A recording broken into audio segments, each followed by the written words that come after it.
probiotics improve symptoms? A network meta-analysis of 43 randomized control trials showing efficacy with probiotics for IBS. A 2021 meta-analysis of 36 clinical trials showing efficacy with probiotics for inflammatory bowel disease. A 2020 meta-analysis of 15 randomized control trials showing improvements in constipation. A 2021 network meta-analysis of 22 randomized control trials showing improvements in eczema. And a separate 2022 systematic review showing improvements in seasonal allergy, and even a 2023 meta-analysis of 11 clinical trials showing improvements in rheumatoid arthritis. And the good news does not stop there.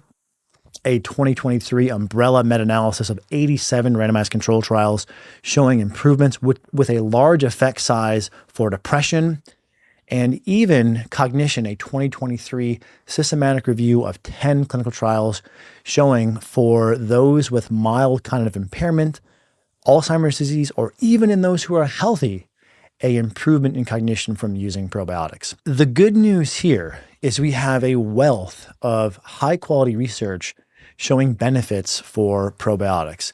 And to come back to the initial point, we should be careful with how much we're using biomarkers to tell us if we are on the right track. I just want to quickly mention the meta protocol that we've been developing now for about 2 years, which, by the way, has changed just in the past few months based upon the research being published. However, if you look at all this data, hundreds of clinical trials, how can we look for simple and effective commonalities across all these trials so as to give you a protocol you can use at home? And this is, again, the meta protocol that we've been developing here for a number of years. There are, generally speaking, as a framework, 3 types of probiotics. The study we covered today, the CHIEF study, they used a blend of lactobacillus and bifidobacterium. They used it for 1 month, and they used it at a dose of 20 billion. That's what you're seeing in part here. Our lactobifido blend recommendation is a dose from 1 to 50 billion per day. Anywhere in there is justifiable. And we recommend a minimum duration of 2 to 3 months so as to be able to assess the full efficacy, because you are seeing a number of trials that will report improvements in as little as 2 weeks. But oftentimes you don't see people hit a pinnacle of improvement until somewhere between 2 to, in some cases, even 6 months. So this is why the minimum duration, not the maximum duration, but the minimum duration would be 2 to 3 months. Now, second to that, a healthy fungus, Saccharomyces boulardii, and we're about to add to this a different Saccharomyces, Saccharomyces cerevisiae. Both of these are healthy fungal probiotics at a dose of 10 to 15 billion per day, again, for 2 to 3 months. And finally, the third type of probiotic, a soil-based probiotic, anywhere from 2 to 6 billion CFU per day for 2 to 3 months. You can start with any one of these, and you only need to use just one formula.